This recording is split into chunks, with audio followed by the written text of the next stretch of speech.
శ్రీ చైతన్య మహాప్రభు వృందావనాన్ని చేరుకునే యాత్రలో జనసంచారమున్న ప్రధాన మార్గాన్ని విడిచి ఝారిఖండ్ అరణ్యాలలోకి ప్రవేశించారు.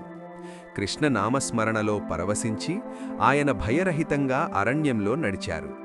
మార్గమధ్యంలో పులులు, ఏనుగులు, ఖడ్గమృగాలు, అడవి పందులు దర్శనమిచ్చాయి.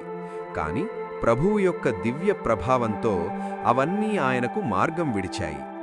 బాలభద్ర భట్టాచార్యులు భయంతో కంపించగా మహాప్రభువు మాత్రం నిశ్చింతగా ముందుకు సాగారు.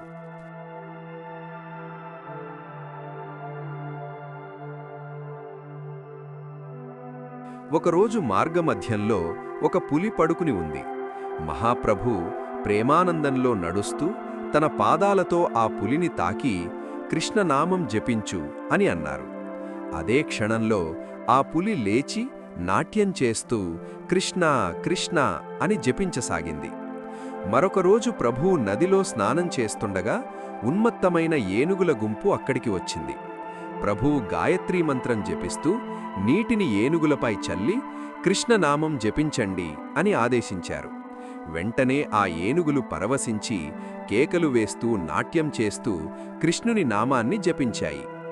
అరణ్యంలో ప్రయాణిస్తూ ప్రభువు ఎంతో మధురంగా కృష్ణనామం జపించగా జింకలు ఆయన చుట్టూ చేరి ప్రేమతో ఆయనను అనుసరించాయి. ఆశ్చర్యకరంగా ఆ జింకలతో పాటు పులులు కూడా శత్రుత్వం లేకుండా కలిసి నడిచాయి. ఈ దృశ్యాన్ని చూసి మహాప్రభు వృందావనాన్ని స్మరించారు. అక్కడ శత్రుత్వం, ఆకలి, భయం లేవు.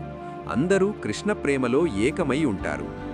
హరినామధ్వని అరణ్యమంతా ప్రతిధ్వనించగా పక్షులు, నెమళ్ళు నాట్యం చేశాయి. చెట్లు, లతలు కూడా ఆనందంతో ఉల్లాసించాయి. కేవలం మనుష్యులే కాదు, జంతువులు, పక్షులు, వృక్షాలు కూడా హరే కృష్ణ మహామంత్ర శక్తితో పవిత్రమయ్యాయి.